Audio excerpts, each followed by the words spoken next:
chers qui êtes chemin de vie 9 dans cette année 8 2024.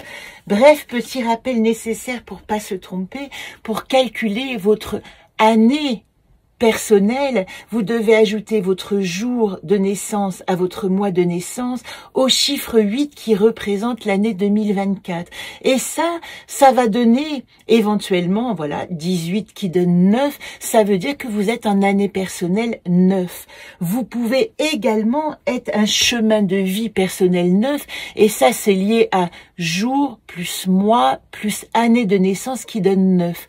Dans ce cas-là, évidemment que si vous êtes dans une année personnelle 9 avec un chemin de vie 9, vous allez être encore plus impacté par cette mission qui vous est demandée quand vous naissez avec un chiffre 9 qui donne la totalité de votre jour de naissance, jour, mois, année. Ça veut dire que cette année, il y a une nécessité pour les 9 d'incarner ceux qui sont, d'incarner totalement le chemin qui leur a été informé à la naissance. Je vous rappelle que vous avez dans l'agenda tous les attributs si vous êtes chemin de naissance 9, de quoi on parle.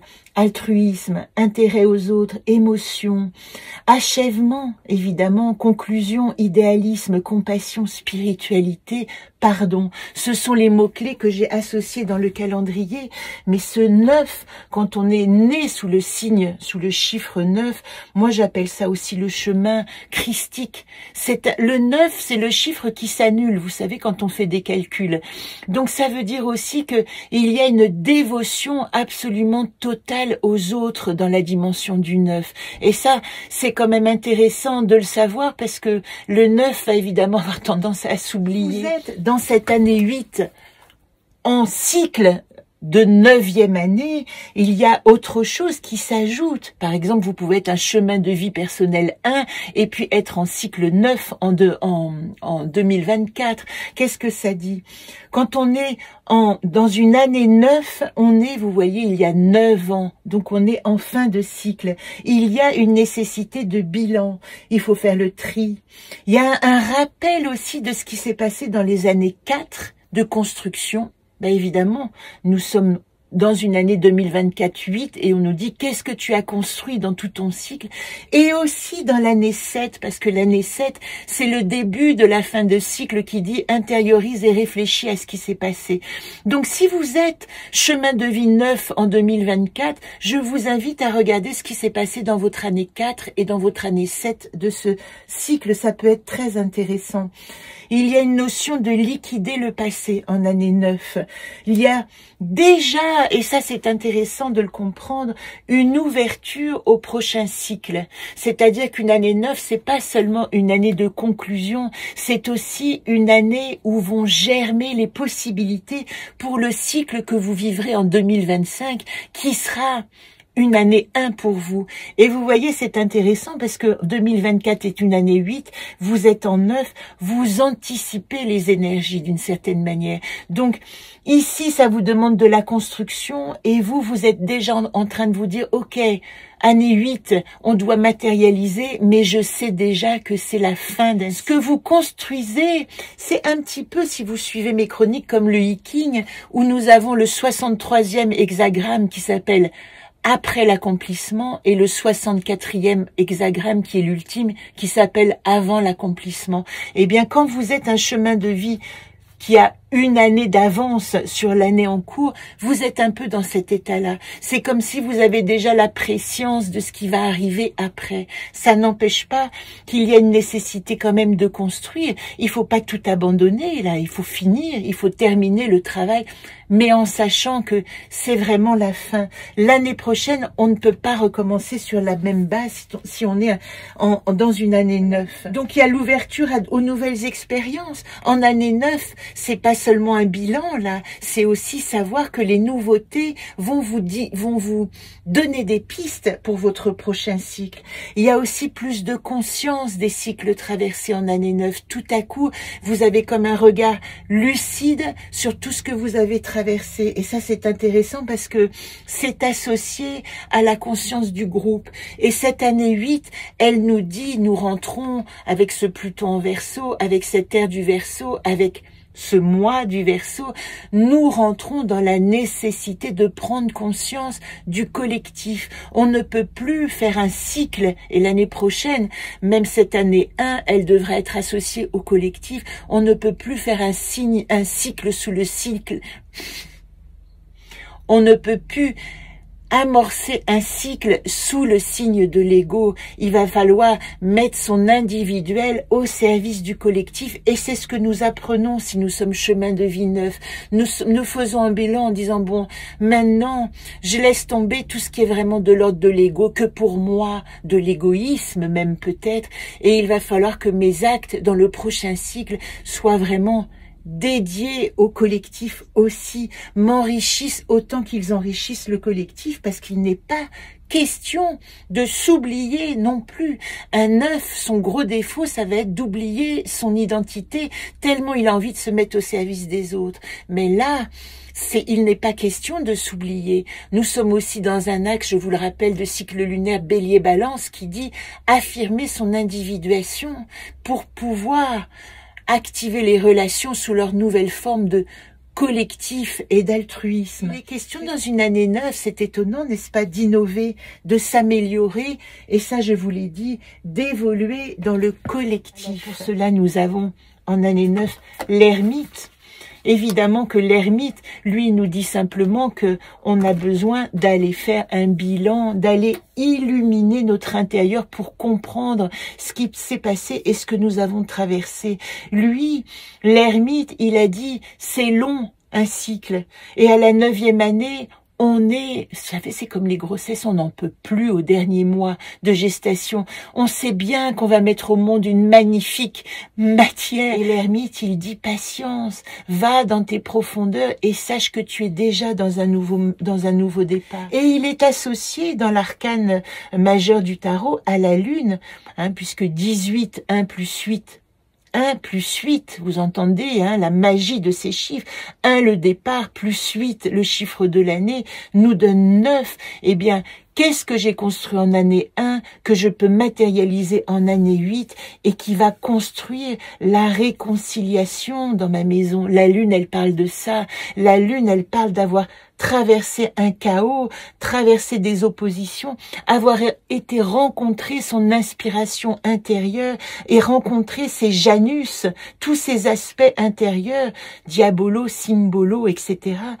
Mais elle a aussi cette dimension de l'écrevisse qui est la valeur christique. Je vous renvoie, si vous voulez en savoir plus, à la playlist des anacartes associées au tarot qui existe évidemment dans la chaîne YouTube. Cette dimension christique, elle vient réconcilier les parts en nous. Voilà pour le tarot. Dans le voyage immobile, nous sommes associés à Isolde. Je vous ai dit que c'était une année d'inspiration pour vous les 9. Vous devez faire preuve d'imagination, de créativité, déjà réfléchir, aller voir à l'intérieur de quoi va naître la nouvelle lumière. Et si vous voyez dans le jeu du jardin immobile qui est associé au tarot, qui a été créé en 2015, eh bien, nous sommes associés évidemment à l'ermite, la 9e carte. L'inspiration provient de nos profondeurs obscures. Et ça, nous devons faire ce travail en année 9 de nettoyage, de finir le voyage en traversant les dernières eaux boueuses. Il y a aussi une nécessité, puisque la carte est associée, c'est la 18, 1 plus 8 égale 9. Elle dit, rayonne l'expression. En année 9, vous êtes arrivé en fin de cycle pour vous. Votre expression dans la matérialisation que demande l'année 2024 doit être l'exacte vérité de qui vous êtes. On ne peut pas mentir quand on est une année 9, qu'on arrive en fin de cycle, qu'on a fait tout ce travail. Dire la vérité, être la vérité, incarner la vérité. Se verbaliser, être l'incarnation de son propre verbe. Et elle est associée, cette carte, à la lune, expression des profondeurs par ma langue originelle. C'est comme si cette carte, elle vous demandait de trouver votre expression personnelle. Qui êtes-vous vraiment? C'est la vraie question. Quelle est votre langue? Quelle est la vérité qui fait que vous pouvez partagez qui vous êtes, surtout en année 8 où vous vous montrez dans la matière. Alors, ce qui est intéressant aussi, c'est qu'elle est associée à la 27e anacarte, donc hors des arcanes du tarot, hors de l'alphabet. Il y a 29 anacartes dans le jeu, et c'est la première carte hors alphabet encore, qui évalue ce que je ne peux pas, 27, associé à la panthère noire, voyage astral dans le secret des profondeurs. Il y a quelque chose que je sais, mais j'ignore ce que je sais. Et là, plus que jamais, en 9, il va falloir activer ce possible. Ce que je peux savoir, je le regarde. Ce que je ne peux pas, peut-être que je le mets dans ma besace pour le prochain cycle, mais accepter de renoncer à certaines choses que je n'ai pas pu réaliser, qui n'ont pas été possibles, c'est pouvoir clore ce cycle sans l'amertume de « j'ai échoué », mais avec le contentement de « j'ai fait ce que j'ai pu ». Et elle est associée évidemment aux directions, puisqu'elle est ni dans l'alphabet, ni dans les 22 arcanes, et elle est associée à une direction qui n'est pas une direction matérielle. Est l'illumination, sud les émotions, ouest les profondeurs, nord la pensée, et bien après nous montons, nous allons en haut, et si nous explorons nos profondeurs, c'est que nous avons atteint la direction du haut, ce que je ne peux pas atteindre. C'est intéressant, cette carte qui nous demande d'aller explorer dans le noir, elle nous dit que cette profondeur, elle se trouve en haut, tout comme le pape nous dit qu'il y a une petite lumière dans les profondeurs, mais c'est la lumière céleste, la lumière du haut. Je vais maintenant vous faire votre petit tirage, les 9, qui va vous permettre de vous donner des mots-clés intéressants pour traverser cette année. Et je vous confie ici un petit secret, je suis moi-même en année 9, 2 plus 8, c'est ma date, jour et mois de naissance, ça donne 10, plus 8, donc 2 plus 8 plus 8, 10, 18, ça donne 9, par la lune, exploration de son intuition.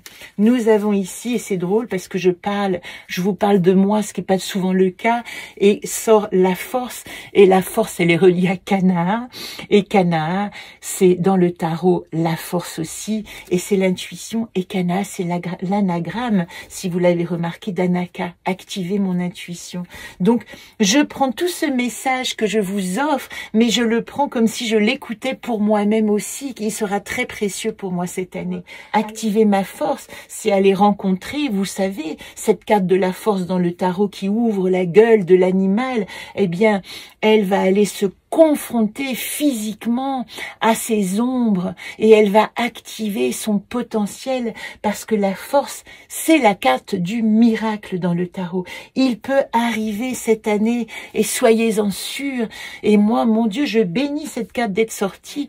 Nous guérissons, c'est même pas nous pouvons guérir, nous faisons le choix, quand nous sommes dans ce cycle 9, de la guérison. Magnifique présage. C'est associé au voyage. Alors mes chers, intéressant, il va falloir en année 9, je vous ai dit que c'est une année de clôture, mais on reste pas immobile en année 9. En année 9, explorer de nouveaux horizons, aller planter des gemmes pour savoir ce qu'en année 1, vous allez avoir envie de construire. C'est très important. Et je partage personnellement, vous pourrez mettre vos partages en commentaire, que cette année, je pars en voyage dans une semaine et j'ai énormément de voyages physiques qui se présentent dans une année 9 de clôture. Et n'en doutez pas, je prends toutes les leçons et tous les conseils de ces cartes pour essayer de vivre avec toute conscience toutes ces expériences qui se proposent. Nous avons la même carte que le 8, c'est intéressant. Humeur. Oui, si l'année précédente a été difficile dans la matérialisation des choses, ne vous laissez pas aller à la mauvaise humeur, aux humeurs. Vous voyez ce que c'est les humeurs dans le corps? C'est évidemment des poisons qui nous gangrènent. Donc on nous demande, les 9, de laisser aller toutes les mauvaises humeurs, tout ce qui n'est pas bon. Moi, je l'associe aussi à la nécessité de se purifier en année 9, de prendre soin de son corps, de prendre déjà des directions, peut-être activer la méditation, le yoga, faire du sport, perdre quelques kilos si on en a trop, ou en prendre quelques-uns si on est un petit peu faible, réactiver, parce que 8, c'est vraiment l'incarnation la plus magnifique dans la matière, devenir un corps fort pour avoir un esprit qui est soutenu aussi dans la matière. Voilà pour le 3e. C'est drôle comme les cartes se répètent de numérologie en numérologie. Les appuis.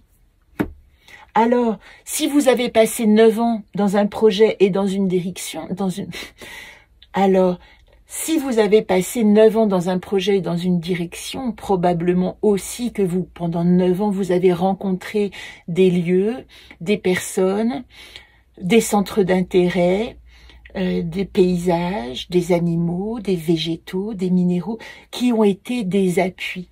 En 9, faites le bilan de vos appuis, pour que dans le nouveau cycle, vous puissiez savoir sur quoi poser vos fondations.